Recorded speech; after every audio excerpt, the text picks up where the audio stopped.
deemnu ta'a. Waa'ee tokkummaa irratti kan isin kaaftan komii amma isin jettan kan hoggaan dhaga'u walistoota Oromoo keessa baay'ee dureessa kan jedhamu makiinaa cabxuu takka yoo qabaatedha. Mana ofiitu qabu meeqa akka ta'e Rabbi beeka. Kanatti akkamitti hinaafna? Salphina kun. Anama cumboota na yoo natti hinaaftani. Cumboota na argaa gannaa hiixan malee wanni biraan uumamu. Cumboota na yoo bal'ifnee baay'ee goone hoo. Wanni anama isiniin jechaa jiru maal seetan? Cumboota kittii xiqqoo tanarratti wal loluu hin qabnu. Cumboo kana amma funyeetu tolcheemi. Guddaa isaa kasiin xiqqoon kadhattee nu goote kanaami guddaa isaa haa tolchinuudha haa bal'ifnu. Enlarging the pie waan jedhamu jira. Galiin aartii Oromootiif galu galii xiqqoo galtu fakkeenyaaf amma baankiin Oromoo sadan irratti deemurra baankiin amma nigdi baankiin jira. Galii isaa parsantii 60 ol Oromiyaa irraa argata. Parsantii 8 qofa Oromoof liqeessa. Biiraa kana yoo fudhattan Oromiyaa keessatti qofa calleeffama miti. Oromiyaa keessa dabra walakkaa ol ka dhugu nama kenna. Bishaan kun lafa keen keessaa ba'a. Lafa keen keessaa ba'a. Ka dhugullee keenyu. Kanaaf systematically ummata keenya keessattuu ummata keenya qarree ummanni keenya warra aartii keenya gargaaru qofa akka dhugu. Ummanni keenya immoo ni beeytan. Garaa isaa cufatee guyyaa 3 guyyaa 4 ulaa cufaa ture. Ummanni argaa ka jimaan akkasitti itti yaboo ka jareenyi isaa jimaa wajjin jiru torban tokko torban lama ayisuurusi gara gaggalchee Jibuutii fi Abdiilee bishaan jechisiiseeti kan harka kennisiisen beeytanii miti. Ummanni keenya isin bira dhaabata. Isin jaalata. Guddaan maali? Warri gad jirra jettani ka ol ba'e gadi harkisina. Warri ol jirtan immoo ka gadaafe gaditti hin dhiitina. Desmond Tutu maal jebeetu South Africaatti. Azaaba keessa jedhe Desmond Tutuun azaaba keessa nama gurraacha baay'ataa jedhe.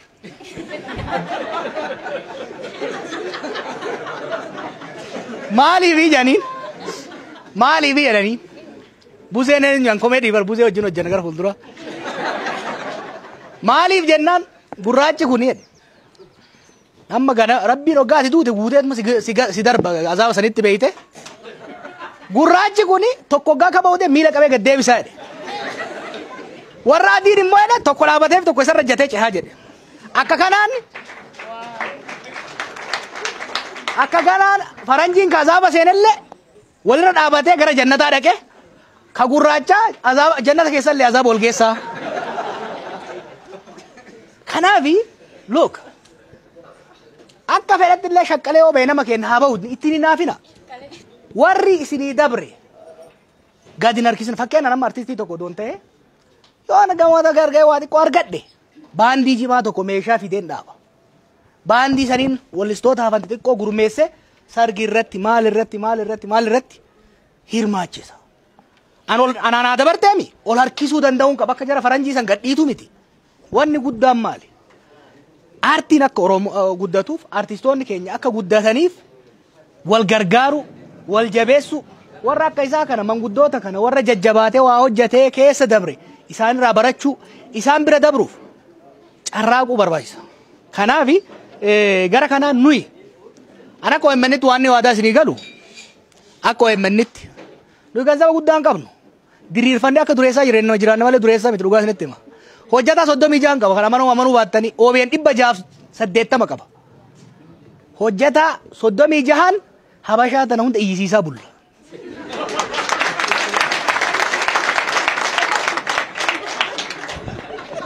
Maaliif beeytu? Hagmataa gurshifannet deeqifanna kanuma diina aarsa beeyta. Maal wanni ani isinii godhu maal seetan?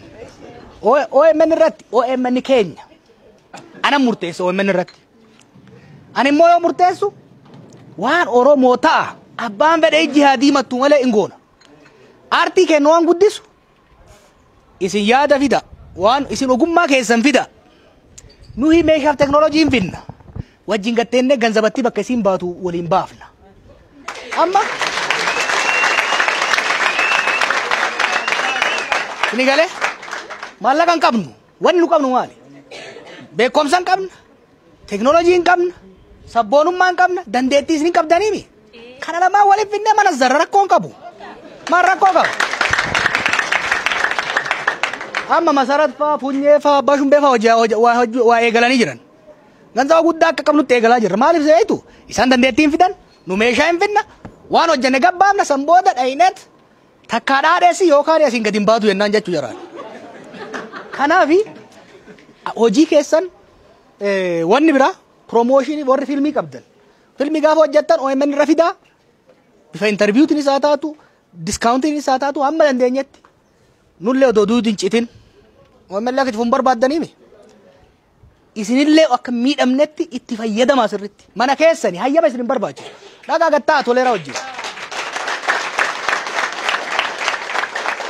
dhagaa gattaa toleera wajjin dhagaa taa dajanee wajjin gattaati waan kanan qaba waan dhaadeffadhu naa garan qaba yookiin qabu iyyuu itti naa kadhadhu jedhaan haa kadhatu it is yours maaliif censorship hin jiru nu bira waan barbaadan waan Oromoo hin ta'ettan fida guddifadhaa miidiyachallee fida fakkeenyaa fi filmii tokko yoo qabaatte achirra dabarsuu barbaadde filmicha fidiiti ijoollee teenya hojii taa'eeti negoshee godhi sanbooda baankii kam yoo dhayne faabrikaa kam yoo dhayne sponsor arganneedha sanii waliin haasayaati hojjedha nu yoo OMN irraa tirfii sumuun hin barbaannu wanni nu barbaannu maali xiqqaa nyaannee deeqifannee diina aarsuu qofa uummanni biraan barbaannu jechuudha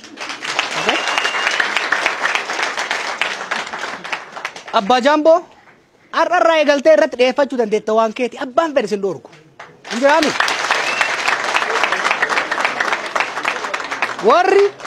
warri diraamaa hojjettanii harkaa qabdan warri tiyaatira harkaa hojjettanii harkaa qabdan wallee harkaa qabdan hayyama abaluun ilaali OMN bira dhaytanii maal onaa dabarsin jedhan hoo dabarsi jedhaa jeetti kenna keessan jechuudha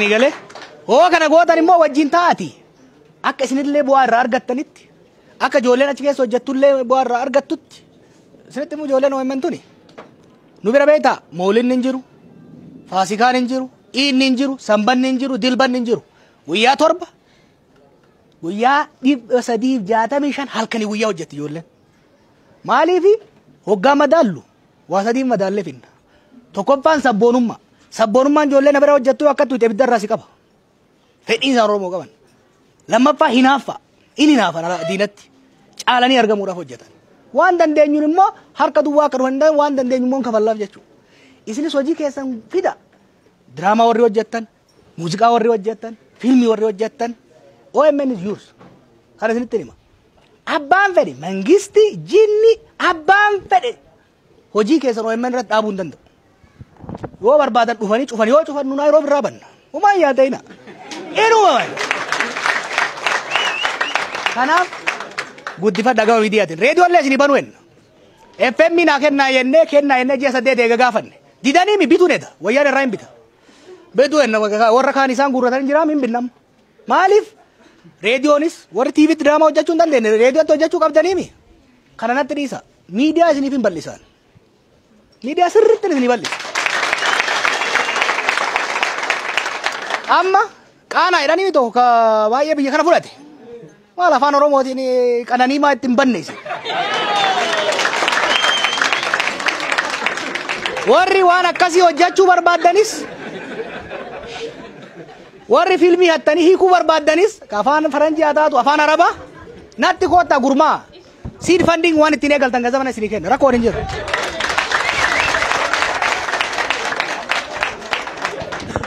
ganzaba eessaa fiddoo jedhan bakka biraatiin fiddu kiishuma dagafaatii fi moominaatiif namni keenya isinitti himu namni Oromoo dureessaa fi hayyuutu sissitaami malee hiyyeessi gaarii daasporatti isinitti himu dureessaa fi doktoraa miti kana gargaare nama qushaa kararraa taa'utu ijoollee isaa gabsee $10,000 hojjetee asiin ga'e jechuudha ammallee nu gargaara rakkoon hin jiru an ummata kanatti itti dhamana aartiin kun isinitti himu ani muuxannoo kiyyarraa yoo isin tokkummaa qabaattan yoo waan gaarii hojjettan zimbuloo taraa zafana ta'utu waan hin godhina waan yeroo wajjin deemu waan namni keenya muuziqaa habashaa maa dhaggeeffatan yoo kee muka jedhee habashaa dhaggeeffachuu isaa dirqama kan kee waan ta'e qofaafi miti ana farfaasee wal lola dur isin waan Oromoo yennaan reesturaantii du'aa katiti jiruullee seentee nyaachuu barbaaddi ana akkasii miti jedha ka Oromoo ta'e qofaaf dhaquun barbaadu ka Oromoo sun ka alagaa saniin dorgomee caalee na hawwachuu danda'u dhaqaba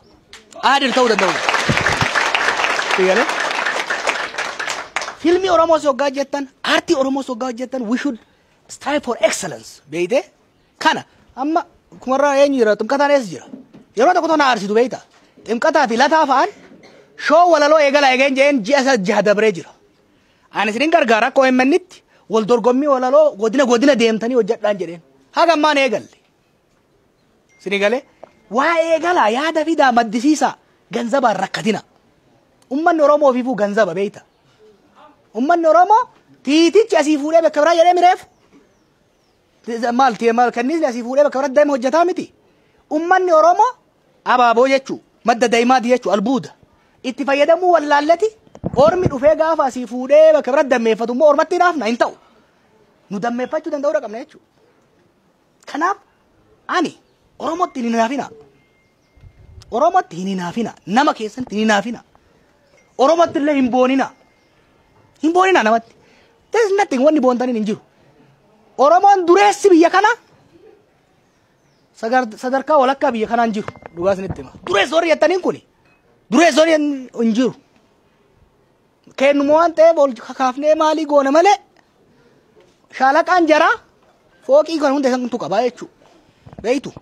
Kanaafi namni keenya ol beellee akka hin hinaafne nullee akka gadi hin harkifne irratti hojjechuudha. Ka gama waldaa gama kaanii walitti haa deebinu.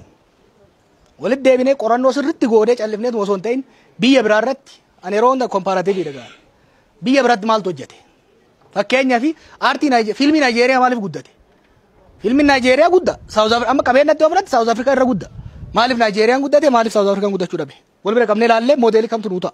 Ka Hindii maaliif guddate? Ka jau laaluu danda'uudha qabna.